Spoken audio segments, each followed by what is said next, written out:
नमस्कार दोस्तों, कैसे हैं आप लोग। 30 मार्च 2021 के डेली एडिटोरियल डिस्कशन में आपका स्वागत है। वैसे मैं बता दूं कि दिल्ली का द हिंदू एडिटोरियल एडिशन आज छपा नहीं है, जो कि होली की छुट्टी थी, तो मैं बेंगलुरु का द एडिटोरियल डिस्कशन उठा के आपके लिए लेके आ रहा हूँ। यहाँ पे लगभग 5 आर्टिकल्स हम लोग डिस्कस करेंगे। पहला आर्टिकल है polarisation in the times of disposition. आपको पता है कि श्रीलंका के अगेंस्ट फिर से एक रेजोल्यूशन पास किया गया है United Nations human rights council में। रह रह के श्रीलंका के अगेंस्ट रेजोल्यूशन पास होते हैं, तो कुछ ना कुछ तो ऐसा श्रीलंका ने किया होगा कि उसके अगेंस्ट इतने सारे रेजोल्यूशंस अडॉप्ट किए जा रहे हैं। इस आर्टिकल में ऑथर यही बताने की कोशिश कर रहा है कि जो श्रीलंका का एटीट्यूड है ह्यूमन राइट्स को लेके, वो बहुत ज़्यादा खराब है। कुछ सालों में सही हुआ था, जैसे 2015 में जो सरकार बनी श्रीलंका में, उसके बाद जो ह्यूमन राइट एटीट्यूड है कहीं ना कहीं वो श्रीलंका का सही हुआ। लेकिन अभी जो नई सरकार आई है राजापाक्सा ब्रदर्स के अंदर, उसने फिर पुराना जबरदस्ती करने वाला और ह्यूमन राइट्स को दबाने वाला, तमिल माइनॉरिटीज और मुस्लिम माइनॉरिटीज के अगेंस्ट काम करने वाला एटीट्यूड उठा लिया। तो क्या बातें यहाँ पे कही गई हैं, इनको देखेंगे। नेक्स्ट एक आर्टिकल है what could be drawing Mumbai Covid search. एकदम से मुंबई में बहुत तेजी से कुछ कोरोना के केसेस बढ़ते हुए नजर आए हैं। तो ये केसेस क्यों बढ़ते हुए नजर आए हैं? अगर सेरो सर्वेस की बात करो तो सेरो सर्वेस में तो ये बोला गया था कि हमने हेड इम्यूनिटी पकड़ ली। तो जब हमने हर्ड इम्यूनिटी पकड़ ली है, तो मान लो केस फैल भी रहा है, तो वो जो वायरस है वो तो एक ऐसे इंसान के शरीर में जाएगा जो पहले ही कोरोना वायरस से एक्सपोज हो चुका है। तो जो पहले ही कोरोना वायरस से एक्सपोज हो चुका है उसके अंदर इम्यूनिटी आ चुकी है, तो जो इम्यूनिटी आ चुकी है तो फिर से कैसे इन्फेक्ट हो रहा है? या फिर वो लोग इन्फेक्ट हो रहे हैं जिनके अंदर इम्यूनिटी नहीं आई। तो उसके रिस्पेक्ट में यहाँ पे कुछ बहुत अच्छे पॉइंट्स बताए गए हैं समझने के पर्सपेक्टिव से, उनको देखेंगे। नेक्स्ट आप बात करो तो ये बीटिंग द बेस्ट, इंडिया ने थर्ड ओडीआई में इंग्लैंड को हरा दिया। ओडीआई में देखिए क्रिकेट से रिलेटेड न्यूज़ आप सब लोग, मतलब जो भी इंटरेस्ट रखता होगा क्रिकेट में, वो फॉलो करते होंगे, तो आपको मुझसे ज़्यादा ही पता होगा तो क्रिकेट में किसने किसको हराया, इसमें मैं आपको क्या ही बताऊंगा। तो इसको तो मैं स्किप ही कर रहा हूँ, क्रिकेट वाले आर्टिकल को। नेक्स्ट बात करते हैं पीसफुल स्टार्ट। आसाम और वेस्ट बंगाल की स्टेट लेजिस्लेटिव असेंबली के पहले फेज के इलेक्शंस हुए हैं अभी, और दूसरे फेज के इलेक्शन शुरू होने वाले। पहले फेज के इलेक्शंस में क्या क्या हुआ है, क्या क्या नहीं हुआ है, कितना वोटर टर्नआउट आया है, और कौन से बेसिस पे बीजेपी जीतने की कोशिश कर रही है और कौन से बेसिस पे तृणमूल कांग्रेस यहाँ पे विक्ट्री को बोल रही है कि हाँ भाई हम जीत जाएंगे। इसके रिस्पेक्ट में एक और आर्टिकल छका है जिसको बोला गया बंगाल परिवर्तन पॉलिटिक्स। ये आर्टिकल मुझे काफ़ी अच्छा लगा। सुदीप्ता जी ने इस आर्टिकल को लिखा है। इनका क्या बोलना है? इनका ये बोलना है कि देखिए 2011 में जब तृणमूल कांग्रेस जीत के आई थी, तब उन्होंने नारा दिया था परिवर्तन का। अभी जब बीजेपी 2021 में इलेक्शन लड़ रही है, तो नारा दे रही है असल परिवर्तन का। अभी कौन से परिवर्तन की बात कर रहे हैं ये दोनों पार्टीज, और इन दोनों पार्टीज का मेन एजेंडा क्या है, इसके बारे में कुछ पॉइंट्स यहाँ पे सुदीप्ता जी ने बोले हैं। इन पॉइंट्स को हम लोग समझेंगे। एक आर्टिकल है diversity and inclusivity, Indian institute of management Bangalore, इसकी जो डायरेक्टर है, इन्होंने इस आर्टिकल को लिखा। इनका क्या बोलना है? इनका ये बोलना है कि देखिए डिसेबिलिटी के फील्ड में डाइवर्सिटी लाने के लिए SC ST का जो रिजर्व कोटा होता है, वहां से फैकल्टीज को रिक्रूट किया जाए पढ़ाने लिखाने के लिए। इसके रिस्पेक्ट में IIM बैंगलोर ने क्या किया, इसके बारे में उन्होंने बताया।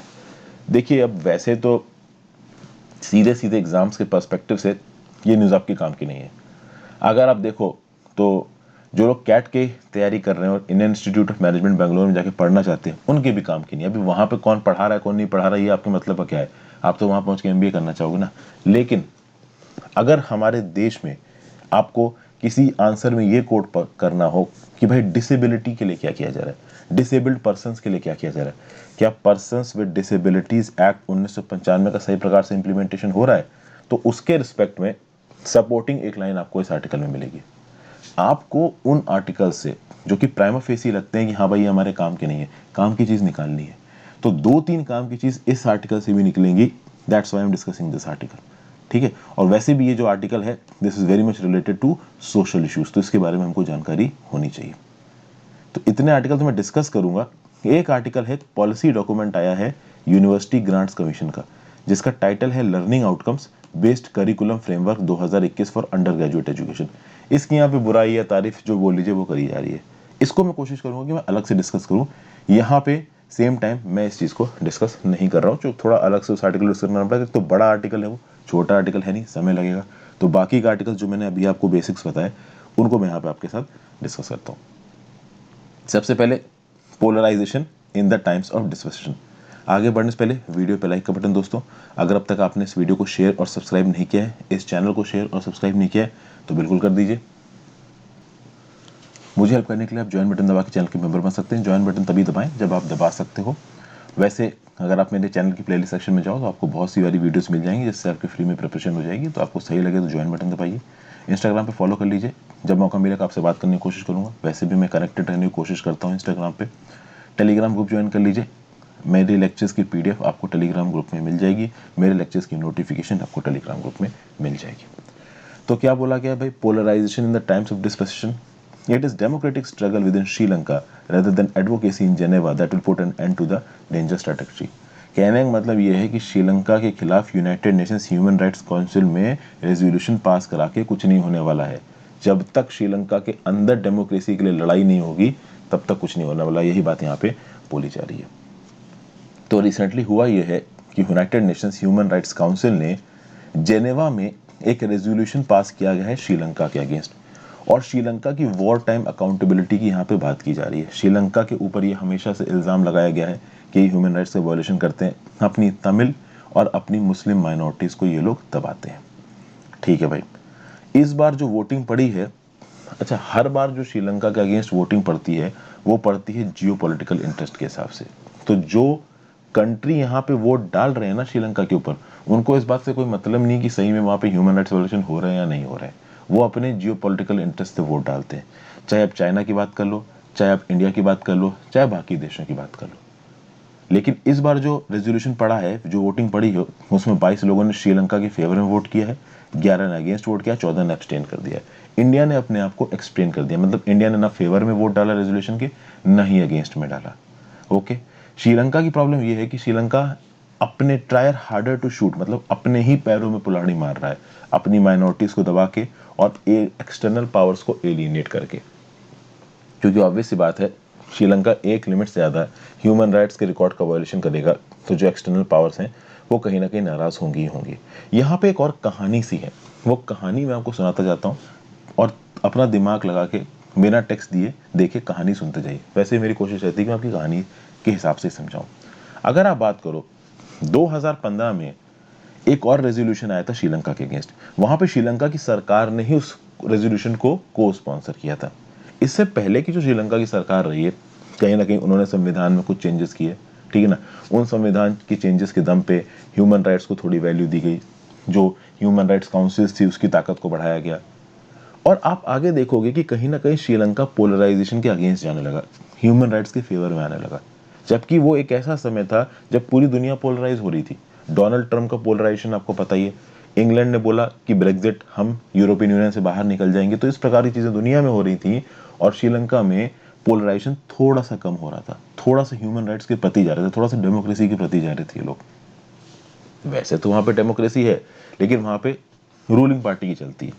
असल में मैं श्रीलंका की पॉलिटिक्स के बारे में आपको बताऊं तो जो मेन मेजोरिटी है वो बुद्धिस्ट मेजोरिटी है, जिसको आप बोलते हो सिन्हला मेजोरिटी। अभी ये सिन्हला मेजोरिटी का नंबर बहुत ज़्यादा है, तमिल माइनॉरिटीज़ में है, मुस्लिम्स माइनॉरिटीज़ में है। तो ऑब्वियस ही बात है, सिन्हला मेजोरिटी जिस प्रकार से एक्ट करेगी उस प्रकार से चीज़ें डिसाइड होंगी। ओके, कहीं ना कहीं सिन्हला मेजोरिटी का जो रिकॉर्ड रहा है ना माइनॉरिटीज़ के अगेंस्ट श्रीलंका में, वो सही रहा नहीं है, ये प्रॉब्लम है। और राजा पाक्सा ब्रदर्स के आने के बाद ताकत में ये चीज़ और गड़बड़ होती जा रही है।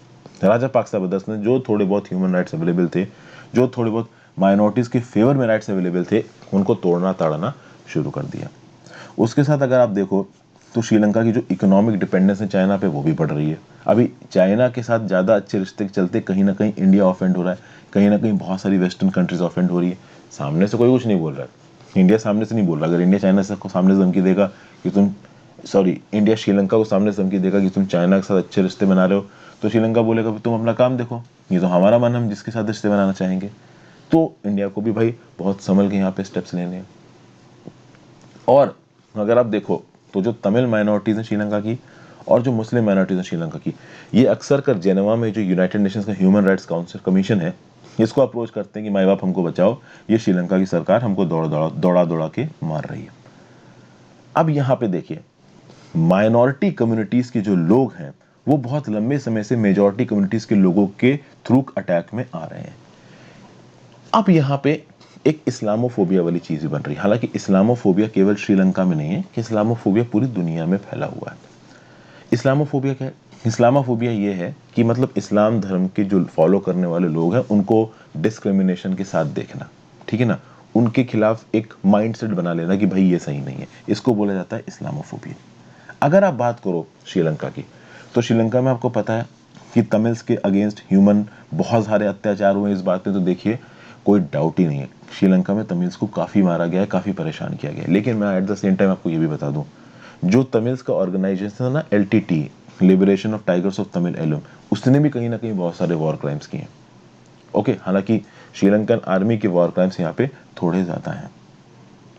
अब किस प्रकार से रेटोरिक चलता है श्रीलंका के अंदर? श्रीलंका में जो सरकार जीत के आती है, जैसे मान लीजिए प्रेजेंट सरकार है, उसका रेटोरिक क्या है? इनका रेटोरिक ये है कि देखिए, हम तो अपने वॉर हीरोज को बचा रहे हैं। ये जो सिन्हला नेशनलिस्ट हैं, ये जो तमिल नेशनलिस्ट हैं, ये जेनेवा की United Nations human rights council की बॉडी में जाके क्या बोलते हैं कि जब सिविल वॉर हुआ था तो हमारी आर्मी लड़ी थी, और उस आर्मी की लड़ते वक्त हमारे बहुत से जवान शहीद हो गए, ठीक है ना, इंसरेक्शन को दबाने में, देशद्रोहियों को हटाने में, इसलिए हम तो उनको बचा रहे हैं, हम अपने खिलाफ इस प्रकार का कोई भी रेजोल्यूशन आने नहीं देंगे। मतलब जब एक्सटर्नली यहाँ पे श्रीलंका के ऊपर प्रेशर डालने की कोशिश की जाती है, तो श्रीलंका के जो तमिल नेशनलिस्ट हैं और श्रीलंका के जो आपके लिए सिन्हला नेशनलिस्ट हैं, वो ये बोल देते हैं कि भाई हमारे ऊपर बाहर से प्रेशर डाल रहा है, हम तो अपने देश के जो वॉर हीरोज हैं उनको बचाएंगे ही बचाएंगे। अब इस्लामोफोबिया वाले अटैक्स भी आ रहे हैं, कहीं ना कहीं श्रीलंका के अंदर इस्लाम धर्म को फॉलो करने वाले लोगों को भी घृणा की नज़र से देखा जाता है, कहीं ना कहीं उनके अगेंस्ट भी डिस्क्रिमिनेशन होता है। उसके चलते अब किसी के अगेंस्ट डिस्क्रिमिनेशन करोगे, किसी को परेशान करोगे, तो आपको एक आउटकम दिखता नजर आएगा। तो ईस्टर टेरर अटैक्स हुए थे अप्रैल 2019 में, श्रीलंका में बॉम्ब ब्लास्ट हुए थे, रेडिकल ग्रुप है इस्लाम का, उसने किए थे। और आप सोचिए कि उसमें एक पर्सन इन्वॉल्व था ईस्टर टेरर ग्रुप में, वो श्रीलंका की काफ़ी इन्फ्लुएंशियल, काफ़ी रिच कम्युनिटी का बेटा था। मतलब कि ऐसा नहीं है कि यहाँ पे जो लोग बम फोड़ रहे हैं या जो लोग किसी प्रकार का टेरर अटैक कर रहे हैं वो गरीब है और उनके हाथ में बस बंदूक पकड़ा दी कि जाओ तुम लड़ो। भाई इन्फ्लुएंशियल लॉट के लोग भी वहाँ पे इन्वॉल्व हो रहे थे इस कॉज में।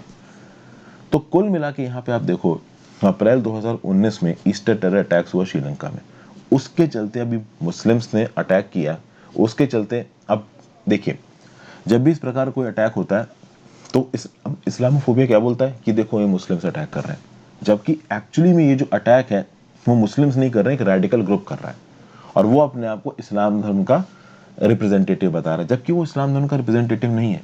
कहीं से भी आप ये नहीं बोल सकते कि किसी ने आके कोई बम फोड़ा है तो भाई वो इस्लाम धर्म को रिप्रेजेंट कर रहा है।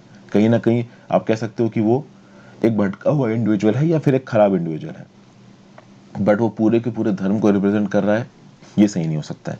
लेकिन आपको पता है कि जब भी इस प्रकार की कोई एक चीज़ हो जाती है, जब भी इस प्रकार का कहीं कोई बम फट जाता है, उसके बाद के कंसिक्वेंसेस कभी भी अच्छे नहीं हो सकते, उसके बाद के कंसिक्वेंसेस हमेशा खतरनाक होंगे। तो जब ये ईस्टर टेरर अटैक्स हुआ, उसके बाद जो सिन्हलीज मेजॉरिटी थी उसने मुस्लिम्स के खिलाफ बहुत अत्याचार किए, काफ़ी वायलेंट अटैक्स हुए मुस्लिम्स के ऊपर।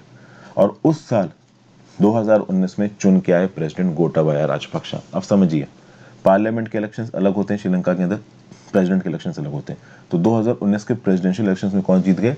गोटाबाया राजपक्षा। ठीक है भाई।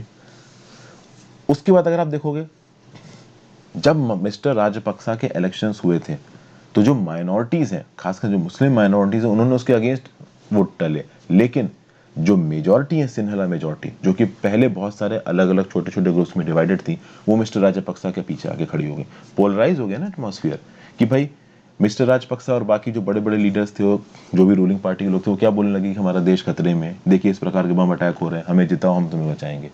तो इस प्रकार के पोलराइजेशन के माहौल के अंदर भाई आप लोगों को अपने पीछे खड़ा कर ही लेते हो।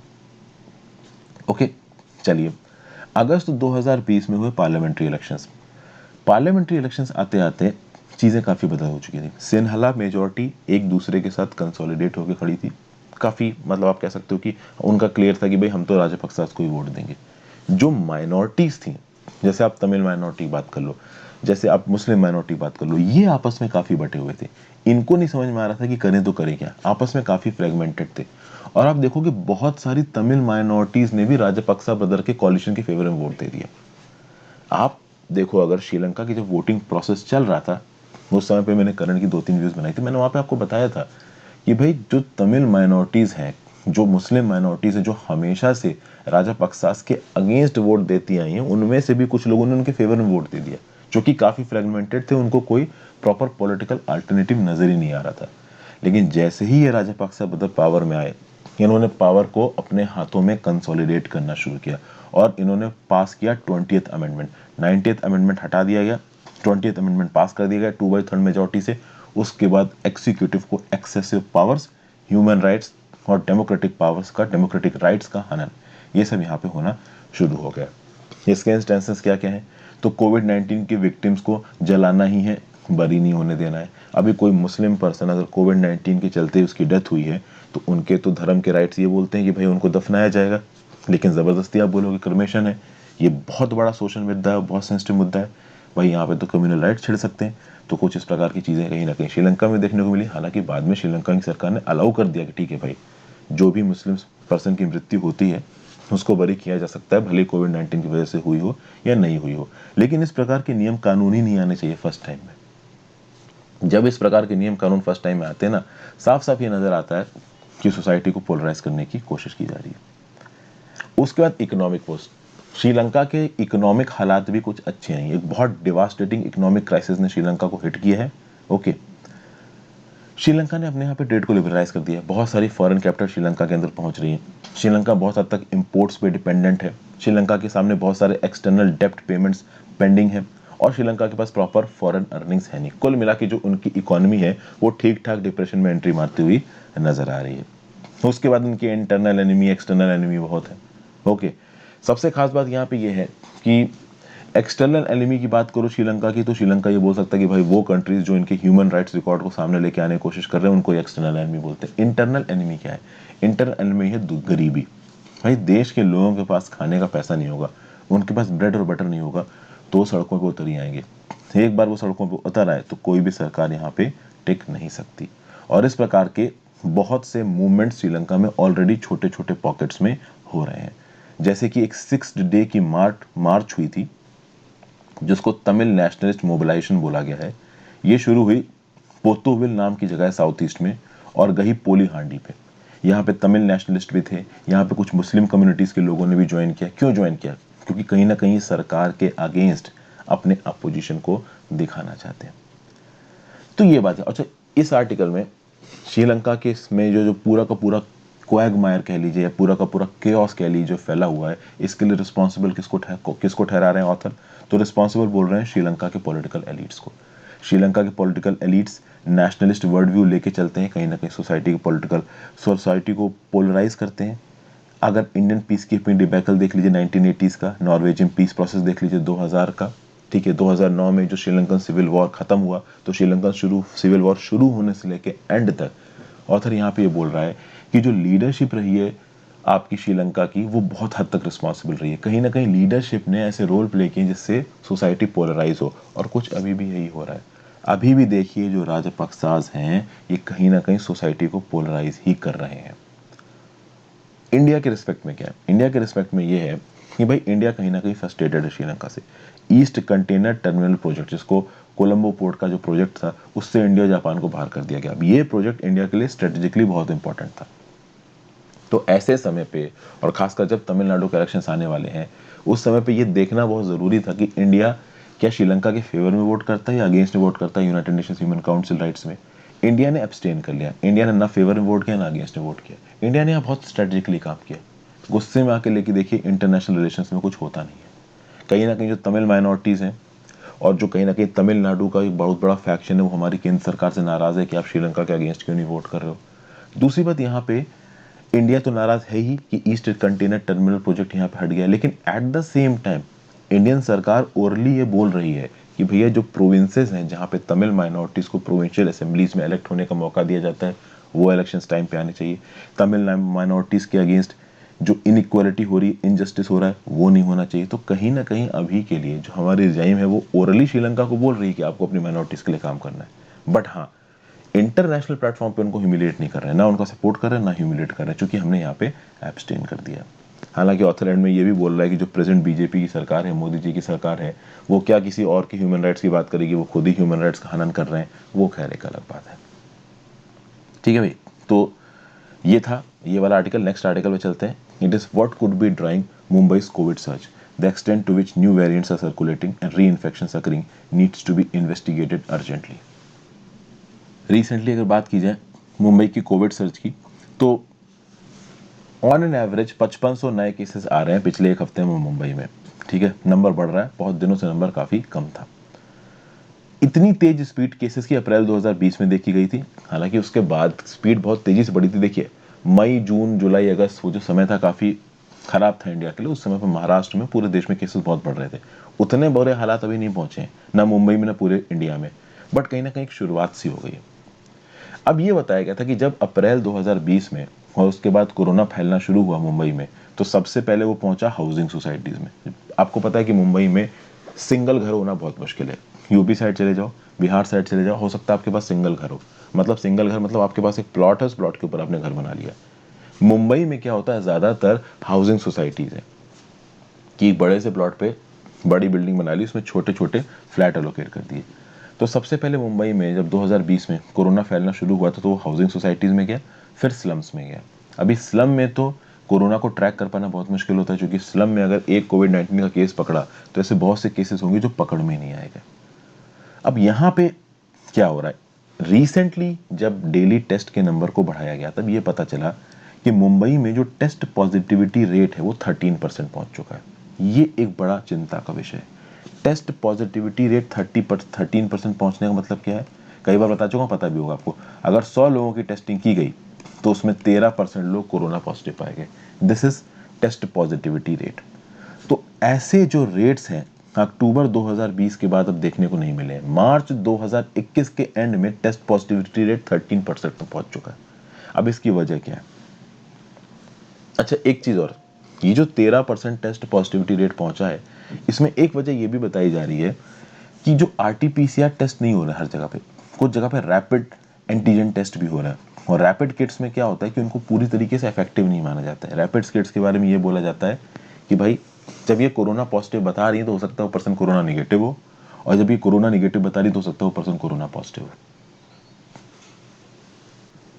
तो एक लॉजिक ये भी दिया जा रहा है कि जो टेस्ट पॉजिटिविटी रेट 13% का निकल के आ रहा है, हो सकता है ये टेस्ट पॉजिटिविटी रेट इससे भी ज्यादा हो सकता है इससे कम हो। अब ये तो कन्फर्मिटी से देखिए कहा जा नहीं सकता है, क्योंकि इंडिया की आबादी बहुत बड़ी है, मुंबई की आबादी बहुत बड़ी है। एक छोटे सैंपल बेस से आप पूरी आबादी को कंपेयर नहीं कर सकते, आप कितना भी करने की कोशिश करो।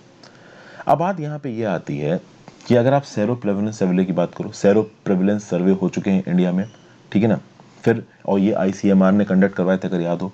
बहुत सारे छोटे मोटे लेवल के सर्वेस भी हुए हैं, केंद्र सरकार के साथ साथ राज्य सरकार ने भी सर्वेस करवाए हैं। फिर कहले का भी केस और फैटिलिटी डाटा है। ये बोला गया है कि भाई कम से कम मुंबई की 50% आबादी या उससे थोड़ी ज्यादा ऑलरेडी कोरोना से इन्फेक्ट हो चुकी है। आप समझिए, अगर मुंबई की 50% से ज्यादा आबादी ऑलरेडी कोरोना से इन्फेक्ट हो चुकी है, तो डिजीज इतनी तेजी से फैलना नहीं चाहिए। क्यों नहीं फैलना चाहिए, बताता हूं आपको। पहले क्या है, देखिए 100%, मान लो 100 लोग हैं, अभी 100 लोग में किसी को एक को बीमारी हो गई और वो बीमारी फैलने वाली बीमारी है, तो वो एक पर्सन बहुत सारे और लोगों को बीमार कर सकता है। लेकिन अगर उन 100 लोगों में से 50 लोग ऑलरेडी बीमार हो चुके हैं, ठीक है ना, और उसके बचे हुए 50 में से एक को बीमारी होती है, तो बचा हुआ जो एक है ना, वो 49 को बीमार कर पाएगा, क्योंकि 50 तो ऑलरेडी बीमार थे। समझ गया बात को? तो इस ये लॉजिक है आपका हर्ड इम्यूनिटी का। हर्ड इम्यूनिटी में क्या होता है कि जब एक लिमिट से ज्यादा लोग ऑलरेडी बीमार हो चुके हैं तो उनके अंदर इम्यूनिटी आ गई, अब वो दोबारा बीमार नहीं हो सकते। तो जो बचे हुए जो नहीं बीमार है, उसमें अगर कोई बीमार होता है तो वो बहुत लिमिटेड लॉट को बीमार कर पाएगा, सबको बीमार नहीं कर पाएगा। तो भाई सिंपल लॉजिक आपको समझ में आ गया। 50 लोग जो ऑलरेडी बीमार थे वो दोबारा बीमार हो नहीं सकते, तो वो जो एक आदमी नया बीमार हुआ है वो 50 को तो इन्फेक्ट नहीं कर पाएगा, बचे हुए 49 को इन्फेक्ट करेगा, तो इन्फेक्शन का जो रेट है वो आधा हो जाएगा। ये लॉजिक बताया जाता है ग्रुप इम्यूनिटी में, हर्ड इम्यूनिटी में। अब जिस हिसाब से केसेस फैलना शुरू हो रहा है मुंबई में, ये समझ में आ रहा है कि मुंबई में शायद हर्ड इम्यूनिटी अभी के लिए मिली नहीं है। अब यहाँ पे कुछ आंसर्स को ढूंढने की कोशिश की जा रही है कि अगर मुंबई में हर्ड इम्यूनिटी आ चुकी है, और मान लीजिए हर्ड इम्यूनिटी नहीं भी आई है, मान लीजिए मुंबई की 50% या उससे ज़्यादा, थोड़ी ज़्यादा जनता, 50%, 52%, 53% या 55% जनता was expose to corona virus, और वो ठीक हो गए अपनी इम्यूनिटी के दम पे। जिनकी डेथ हो गई भाई वो तो चले गए, लेकिन जो बचे हुए हैं, जो ठीक हो गए हैं, उनको दोबारा कोरोना वायरस इन्फेक्ट नहीं हो सकता। यहाँ पे हम लोग समझने की कोशिश करते हैं कि क्या वजह है इस समय पे कोविड-19 के सर्ज की, जब 50% मुंबई की जनता ऑलरेडी इम्यूनिटी डेवलप कर चुकी है।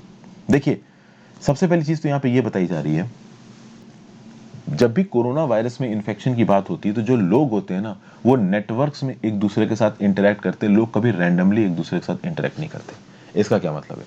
इसका मतलब ये है कि आप सड़क पे निकले और आपने सड़क पे निकल के क्या सबसे बात करनी शुरू कर दी? अरे ओ भाई तुम कैसे हो, अरे भाई तुम कैसे हो? ऑब्वियस सी बात है, आप सबसे बात नहीं करोगे, आप अपने नोन पर्सन से बात करोगे, जो ऑफिस में आपके साथ मिल रहे हैं, जो आपकी हाउसिंग सोसाइटी में आपके साथ मिलते हैं। तो जो लोग हैं, दे इंटरैक्ट इन नेटवर्क्स, वो रैंडमली इंटरैक्ट नहीं करते हैं। अब अगर मान लीजिए 100 में से मैथमेटिकली 50 लोग को कोरोना वायरस हो चुका है, वो ठीक हो चुके हैं, और बचे 50 अभी भी कोरोना वायरस से एक्सपोज नहीं हुए, इन बचे हुए 50 में से एक को हो गया, तो वो इन 49 को इन्फेक्ट कर पाएगा। अब ये एक, बाकियों को इन्फेक्शन करने का रेट कम हो गया क्योंकि 50 लोग इम्यून है, लेकिन जरूरी नहीं है कि ये एक पर्टिकुलर पर्सन इन 50 के साथ इंटरेक्शन में है।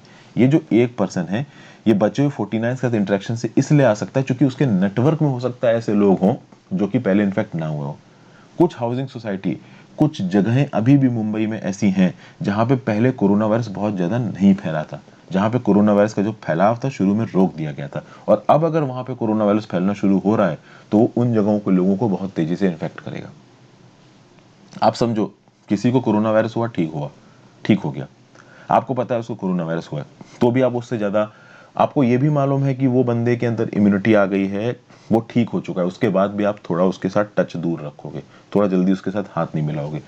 क्यों? क्योंकि आपके दिमाग में फितूर बैठा है। मैं ये नहीं कह रहा हूं कि ये सही है, आपके दिमाग में फितूर बैठा है, लेकिन आप उस पर्टिकुलर पर्सन से मिलोगे जिसको कोरोना वायरस नहीं हुआ, लेकिन अगर उसको कोरोना वायरस हुआ तो आपको इन्फेक्ट कर देगा।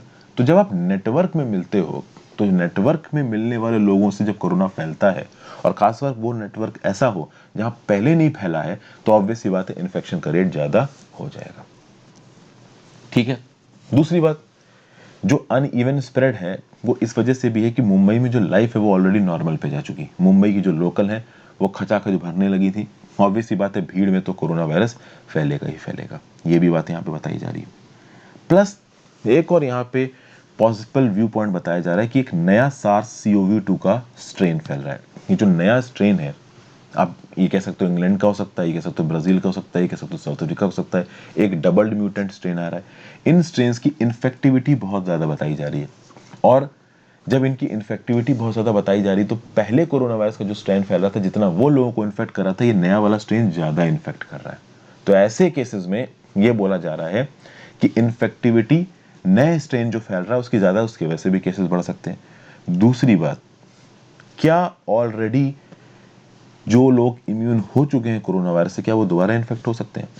ये एक बहुत बड़ा सवाल है। देखिए दोस्तों, एक पर्सन को कोरोना वायरस हुआ, वो ठीक हो गया, अगर वो ठीक हो गया तो क्या वो फिर से कोरोना वायरस उसको हो सकता है?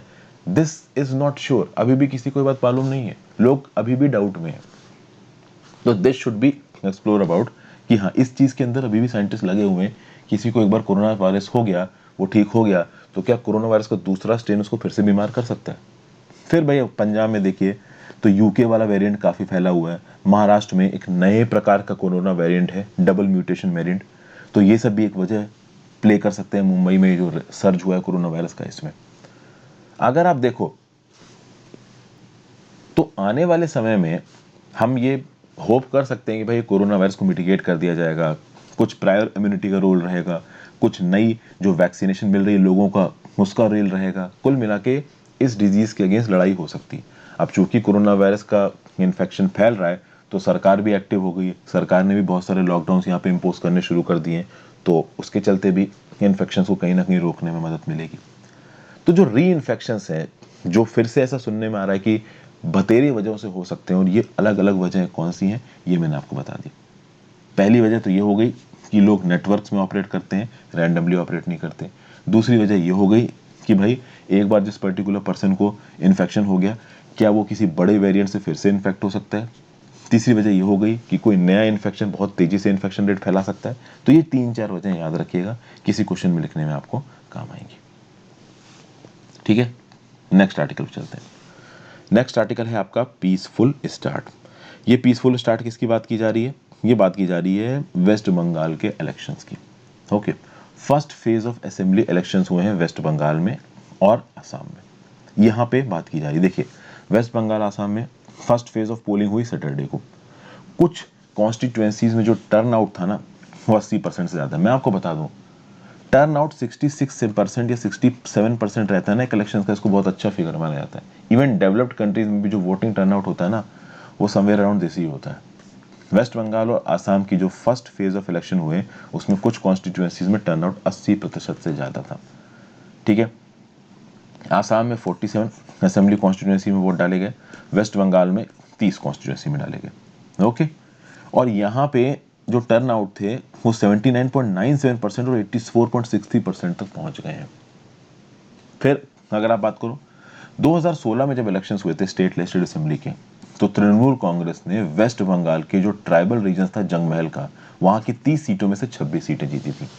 और इसी इलाकों में 2019 के लोकसभा इलेक्शंस ने बीजेपी ने बाजी मारी थी। कुल मिला के तृणमूल का जो कांग्रेस का इलाका है वहां पे कहीं ना कहीं बीजेपी घुस रहा है।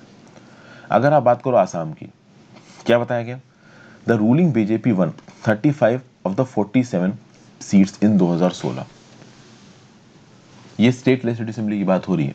तो 2016 में वो जगह है जहां पे ट्राइबल कम्युनिटीज टी एस्टेट्स में काम करती हैं, वो पहले कांग्रेस को वोट दिया करती थी। 2016 के स्टेट लेजिस्लेटिव असेंबली में इन 47 सीटों में से 35 सीटें बीजेपी जीत गई, चूंकि लोग बीजेपी को सपोर्ट करने लगे। तो बीजेपी भाई यहाँ पे पूरा दम मार रही है कि आसाम में और वेस्ट बंगाल में वो ताकत को अपनी तरफ खींच सके। वेस्ट बंगाल में जो नेचर है फियर्स है, क्योंकि बीजेपी ऑलरेडी आसाम में सरकार बना के बैठी है, बट वेस्ट बंगाल में यहाँ पे तृणमूल कांग्रेस को उखाड़ फेंकने वाली बात हो रही है। अगर केंद्र में जब मोदी जी बैठते हैं और अमित शाह जी बैठते हैं, इनकी अथॉरिटी के सामने अगर कोई स्टेट बोलता है तो या तो तमिलनाडु बोलता है, ठीक है, या फिर आपका वेस्ट बंगाल बोलता है। वेस्ट बंगाल, तमिलनाडु, ये दो ऐसे वोकल स्टेट्स हैं जो सेंटर की अथॉरिटी को कहीं ना कहीं पुश बैक करते हैं। इसलिए सेंटर किसी भी कीमत पे वेस्ट बंगाल में अंदर घुसना चाहता है। अब इस पूरे इलेक्शन इम्ब्रोग्लियो में, पूरे बवाल के अंदर अंदर एक दूसरे के ऊपर इल्जामबाजी भी चल रही है। तो बीजेपी इल्जाम लगाता है कि भाई ये तृणमूल कांग्रेस के पार्टी वाले बहुत वायलेंस करते हैं। तृणमूल कांग्रेस वाला बीजेपी के ऊपर इल्जाम लगाता है कि बीजेपी इलेक्शन कमीशन को अपने हिसाब से चला रहा है। यूनियन मिनिस्टर अमित शाह ने क्या बोला है कि वेस्ट बंगाल में जो 30 सीटों पे इलेक्शन हुए उसमें से 26 हम जीतेंगे, और आसाम में जो अभी 47 सीटों पे इलेक्शन हुए हैं उसमें से 37 हम जीतेंगे। तृणमूल कांग्रेस बोल रहा है सब फर्जी है, ऐसे कैसे जीत जाओगे, हम क्या यहाँ पे क्या करने आए, चना बुनने आए हैं। तो इस प्रकार से लड़ाइयाँ यहाँ पे चालू हैं। आसाम में कांग्रेस ने यह भी बोला कि भाई हम भी जीत रहे हैं। कांग्रेस तो यहाँ पे थोड़ा बैक एंड में आ गई है।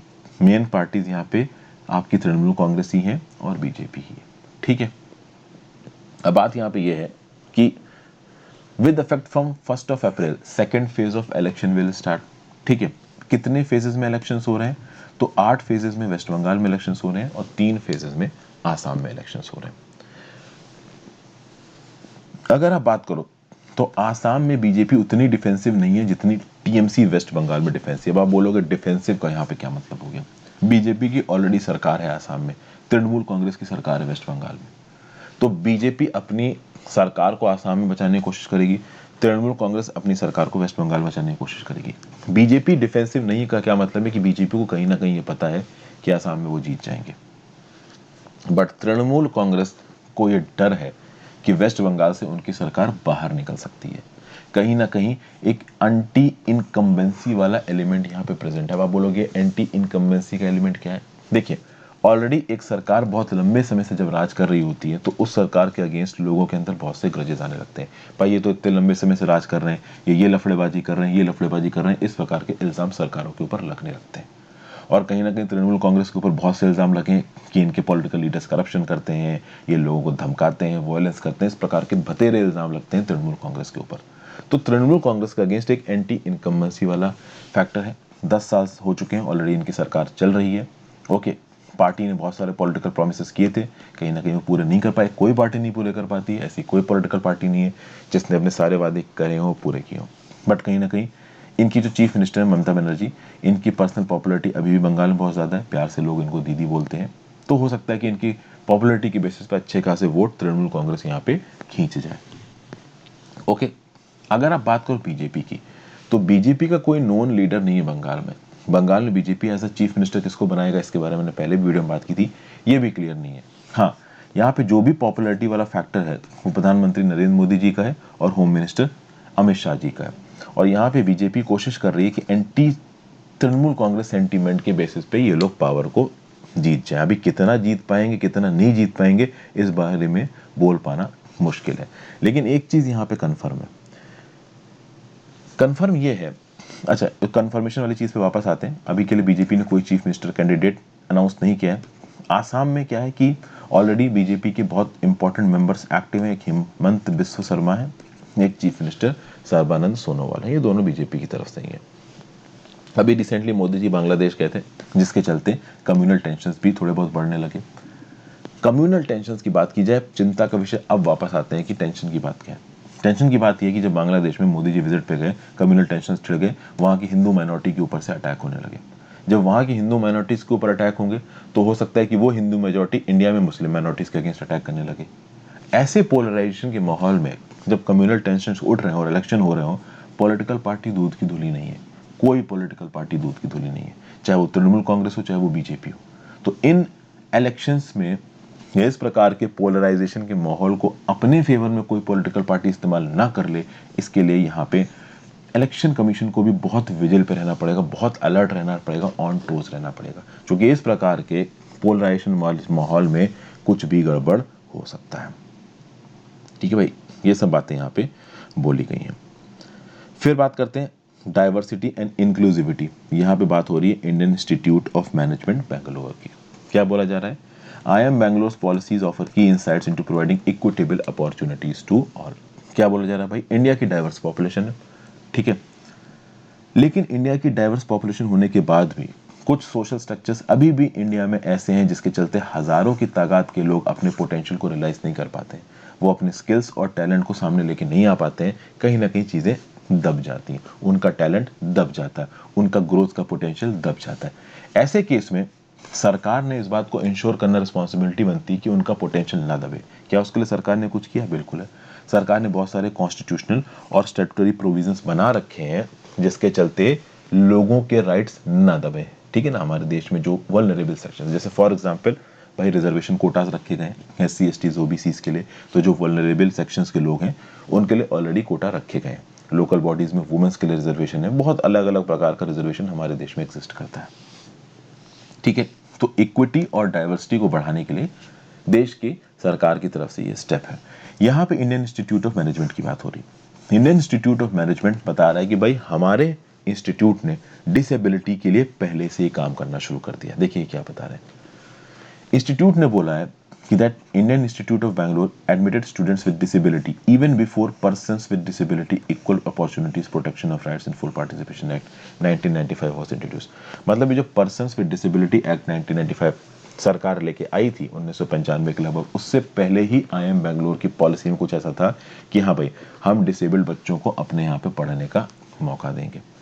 और इस इंक्लूसिविटी में 2009 में एमफेसिस की मदद से इंडियन इंस्टीट्यूट ऑफ बैंगलोर ने एक dedicated office of disability services को स्टैब्लिश किया, जिसका काम था कि इंस्टीट्यूट के अंदर जितने भी स्टूडेंट्स हैं डिसेबिलिटी के, उनको सपोर्ट प्रोवाइड किया जाएगा। हर डिसेबल्ड स्टूडेंट की इंडिविजुअल नीड्स को देखा जाएगा। अगर उसको एकोमोडेशंस अलग प्रकार से ज़रूरी हैं, किसी स्पेशल रिक्वायरमेंट के हिसाब से ज़रूरी हैं, तो उसको इस हिसाब से उसके एकोमोडेशंस प्रोवाइड किए जाएंगे। फिर एग्जाम्स में एक फेयरनेस वाला क्राइटेरिया होगा। किसी भी एग्जाम में इंक्लूसिविटी एक फेयरनेस का पैमाना होता है। किस बेसिस पे बात की जा रही है, अब मान लीजिए एक पर्सन है जो कहीं ना कहीं देख नहीं पा रहा, विजुअली इंपोर्ट है, उसे कम दिख रहा है, तो वो डिसेबिलिटी कैटेगरी में आता है, आप कह सकते हो। अभी वो कोई पेपर देने गया, पेपर में आपने ग्राफ ही ग्राफ भर दिए, किसी ग्राफ के सवाल का जवाब बिना उसे देखे नहीं दिया जा सकता। ठीक है ना भाई, तो एग्जामिनेशन पेपर में ग्राफ बेस्ड सवाल अगर आप विजुअली डिसेबल्ड पर्सन के सामने रखोगे तो ये तो गलत बात है ना, दिस इज अगेंस्ट इंक्लूसिवनेस। वो क्या उसका जवाब दे पाएगा, उसके फंडामेंटल कंसेप्ट ही उस चीज में क्लियर नहीं है, समझ गए ना। तो यहाँ पे बेसिकली पेपर को कुछ इस हिसाब से सेटअप करना है कि जो डिसेबल्ड पर्सन है उनको वो चीज समझ में आए। दूसरा, सेंसिटाइजेशन वर्कशॉप्स विद फैकल्टी।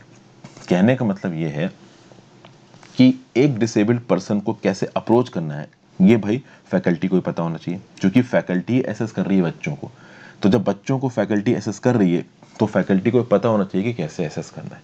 मतलब डिसेबल्ड पर्सन्स के लिए चाहे रहने की बात हो, चाहे करिकुलम की बात हो, चाहे उनके पास किस प्रकार का पेपर आता है उसकी बात हो, चाहे फैकल्टी उनको किस हिसाब से ट्रीट करती है उसकी बात हो, इन सब चीज़ों में IIM बेंगलोर काम कर रहा है। ठीक है ना।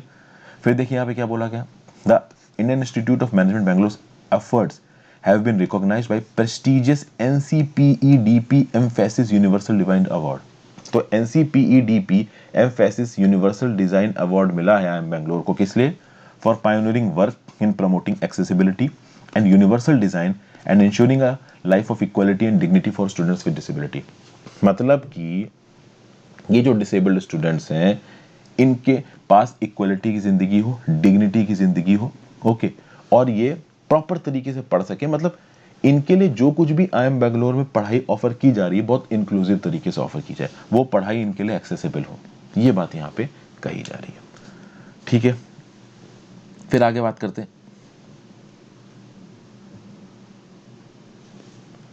फैकल्टी रिक्रूटमेंट के केस में देखिए कुछ ना कुछ बोला जा रहा है। इंडियन इंस्टीट्यूट ऑफ बेंगलोर आप कह सकते हो सरकारी इंस्टीट्यूट है, कहीं ना कहीं सरकार की तरफ से इसको मदद मिलती है। तो जब सरकार की तरफ से इसको मदद मिलती है तो रिजर्वेशन के कानून भी यहाँ पे लागू होते हैं। तो जब फैकल्टीज को यहाँ पे रिक्रूट किया जाएगा तो भाई रिजर्वेशन के कानून लागू होंगे, तो SC ST कोटा की फैकल्टीज यहाँ पे आनी चाहिए। यहाँ पे जो डायरेक्टर है वो बोल रही है कि पिछले 1-2 सालों में, पिछले साल में इन्होंने 4 SC ST कम्युनिटीज से एक्सीलेंट फैकल्टीज को हायर किया, but at the same time इनकी डायरेक्टर ये भी बोल रही हैं कि कोटा रिक्वायरमेंट्स को पूरा करने के लिए इस कम्युनिटी से जल्दी अच्छी फैकल्टीज मिल नहीं पाती हैं। तो ये एक पर्टिकुलर प्रॉब्लम है। फिर यहाँ पे क्या बोला जा रहा है कि भाई फैकल्टी के रिक्रूटमेंट में इनको 2 लॉज को फॉलो करना है इंडियन इंस्टीट्यूट ऑफ बेंगलोर को। एक पहला लॉ है the central educational institutions reservation in teachers cadre act 2019, जिसके थ्रू भाई रिजर्व कैटेगरी वाले बच्चों को भी एज अ फैकल्टी आपको अपॉइंट करना होगा। दूसरा Indian institute of management act 2017। अब Indian institute of management act 2017 क्या बोलता है? ये जो इंडियन इंस्टीट्यूट ऑफ मैनेजमेंट है, they are institutions of national importance. ये दुनिया भर में बहुत इंपॉर्टेंट माने जाते हैं। तो इनके यहाँ पे जो भी पढ़ाई होनी चाहिए वो ग्लोबल स्टैंडर्ड्स के हिसाब से होनी चाहिए। तो आप कोटा बेनिफिट्स देके कम काबिल लोगों को नहीं उठा सकते। एक्चुअली में जो IIT और मैनेजमेंट वाले जो कॉलेजेस होते हैं ना, इनके सामने एक बड़ी प्रॉब्लम आके खड़ी हुई है। ठीक, इनको क्वालिटी बच्चों को भी चुनना है और एट द सेम टाइम आपको क्वालिटी कॉम्प्रोमाइज नहीं करनी है और रिजर्व कैटेगरी के बच्चों को भी चुनना है एज अ फैकल्टी। तो इन दोनों चीज़ों में बैलेंस बनाने की कोशिश कर रहे हैं। कुछ हद तक बैलेंस बन पा रहा है, कुछ हद तक ये स्ट्रगल भी कर रहे हैं, यहाँ पे ये बोला जा रहा है। प्लस इनका ये भी रोल रहा है कि फैकल्टीज में कोटा बेनिफिट के साथ साथ जो बच्चे आते हैं अलग अलग कोटास के, जैसे SC कोटा से आगे, ST कोटा से आगे, उनसे ये उनको पुश करते हैं कि भाई आप डॉक्टोरल प्रोग्राम्स ज्वाइन करो। एट द सेम टाइम यहाँ पे जो ऑथर हैं वो ये बोल रही हैं कि जो SC ST कम्युनिटी के जो बच्चे हैं जो पढ़ने आते हैं बेंगलोर में, वो कहीं ना कहीं डॉक्टोरल स्टडीज़ में ज़्यादा इंटरेस्टेड नहीं होते हैं। उसका एक बहुत लॉजिकल रीज़न है कि भाई वो कहीं ना कहीं डिसएडवांटेज होते हैं। कहीं ना कहीं एक डिसएडवांटेज लॉट का जो बच्चा होगा वो पहले अपनी इकोनॉमिक स्टैंडिंग को अच्छा करने की कोशिश करेगा, अपनी पढ़ाई के बारे में वो बाद में ध्यान देगा, क्योंकि उसको अपने आप को संभालना है, अपनी फैमिली को संभालना है। ठीक है ना। इसके लिए IIM बेंगलोर ने NS Ramaswamy pre doctoral programme भी शुरू किया था 2019 में, जिसके चलते अंडर प्रिविलेज कैटेगरी से 10 कैंडिडेट्स बच्चों को उठाया जाए। तो यहाँ पे IIM बेंगलोर का ये भी पुश है कि जो वुल्नरेबल लॉट के बच्चे हैं, जो SC ST लॉट के बच्चे हैं, उनको कहीं ना कहीं डॉक्टोरल प्रोग्राम्स में भी इम्बाइब किया जाए। अभी के लिए उनको इम्बाइब करना थोड़ा सा मुश्किल हो रहा है। तो इंडियन इंस्टीट्यूट ऑफ बेंगलोर अलग अलग तरीके से क्या क्या चीज़ें कर रहा है, ये सब बातें यहाँ पे बताई गई हैं। ओके, आप अपने हिसाब से चीज़ों को यहाँ पे कोट डाउन कर सकते हो आंसर्स में। फिर बात करते हैं बंगास परिवर्तन politics. Fierce competition between major players in the state has stirred up political shifts and an ugly campaign. देखिए, इसके बारे में ज़्यादा कुछ नहीं बात करनी है। आपको पता है कि हालात बंगाल में ज़्यादा अच्छे हैं नहीं। तृणमूल कांग्रेस ऑलरेडी 10 साल से राज कर रही है। एंटी इनकम्बेंसी वाला एलिमेंट है कि भाई इतने लंबे समय से राज कर रहे हैं, इनको हटाओ। इसके दम पे भारतीय जनता पार्टी ने 2019 के लोकसभा इलेक्शंस में कुछ एक्स्ट्रा सीटें जीत ली। हर प्रकार की टैक्टिक्स ये लोग इस्तेमाल कर रहे हैं साम दाम दंड भेद, populism, defections, polarisation, carrot and thread, personal attack, hyper nationalism, Bengali pride, इस प्रकार की चीजें यहाँ पे आ रही हैं। 2011 में तृणमूल कांग्रेस ने नारा दिया परिवर्तन का, हम चेंज लाएंगे। बीजेपी नारा दे रहा है असल परिवर्तन का, हम रियल चेंज लाएंगे। कौन कितना चेंज ला पाएगा इसके बारे में कोई गारंटी नहीं है। बीजेपी पोलराइजेशन पॉलिटिक्स खेल रही है, टीएमसी भी खेल रही है। बीजेपी ने क्या बोला कि भाई हम पहली ही कैबिनेट मीटिंग में अगर हमारी सरकार बनती सिटीजनशिप अमेंडमेंट एक्ट को वेस्ट बंगाल में लागू कर देंगे, but at the same time वो आसाम में लागू करेंगे ये उन्होंने नहीं बोला है। अब बंगाल में वो सिटीजनशिप अमेंडमेंट एक्ट को लागू करने को क्यों बोल रहे हैं? क्योंकि नॉर्दर्न बंगाल में, नॉर्थ साइड ऑफ बंगाल में मतुआस करके एक हिंदू माइग्रेंट्स है। ये जो मतुआस है ना, ऐसा बोला जाता है कि ये बांग्लादेश से आए हैं और ये बहुत तादाद में बांग्लादेश से आए हैं और इनकी जो आबादी है वो 30 से 35 असेंबली सीट्स को बीजेपी की तरफ लेके आ सकती है। इसलिए मतुआस को प्रॉपर एश्योरिटी दे दी है बीजेपी ने कि जैसे ही हम जीतेंगे citizenship amendment act west Bengal में यहाँ पे लागू हो जाएगा। हो सकता है सिटीजनशिप अमेंडमेंट एक्ट इसीलिए ना लागू किया गया हो ताकि उसको इलेक्शन पॉलिटिक्स की तरह इस्तेमाल किया जा सके।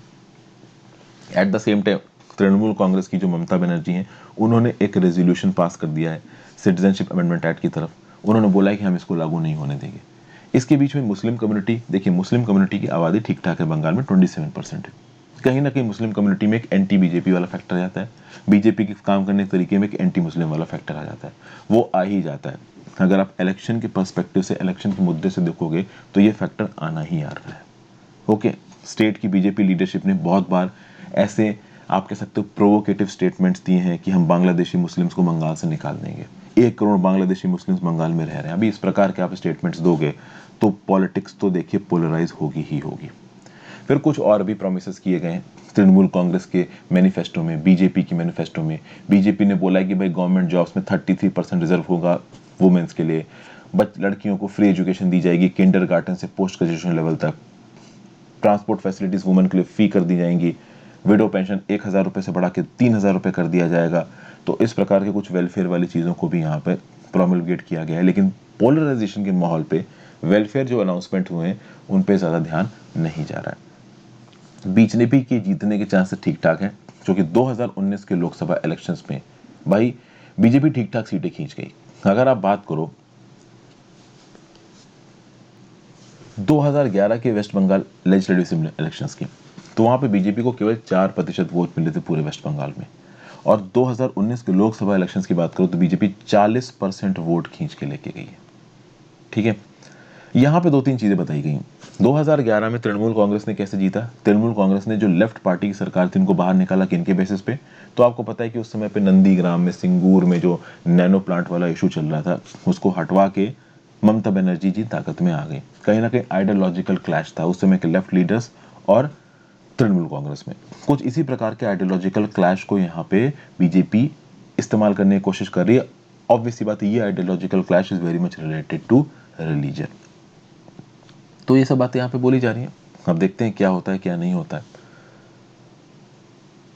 इसके बारे में ज्यादा बात तो वैसे भी अब देखिए काम भर की चीजें बंगाल की पॉलिटिक्स से रिलेटेड विनीत सर भी वीडियो बना चुके हैं, मैं भी वीडियो बना चुका हूँ। अक्सर कर हम लोग एडिटोरियल डिस्कशन में बात करते ही रहते हैं। तो ज़्यादातर चीज़ें हमने यहाँ पे डिस्कस कर ली हैं। एक आर्टिकल जो बचा है जो मुझे अलग से आपके साथ डिस्कस करना है वो ये है learning outcomes based curriculum framework. वो जल्दी मैं अलग से बना दूंगा। So thank you for watching friends. ज़्यादा से ज़्यादा लोगों के साथ इस वीडियो को शेयर करें। थोड़ा लेट इसलिए हो गया है क्योंकि एक्चुअली मैं बाहर हूँ तो थोड़ा टाइम जोन भी चेंज हो गया है, तो उसके लिए वीडियो थोड़ी सी लेट होगी। कल मैं कोशिश करूँगा कि कल से आपको 10 बजे पहले वीडियो, 10 बजे तक वीडियो पर मतलब मिल ही जाए positively. Thank you for watching, have a great day.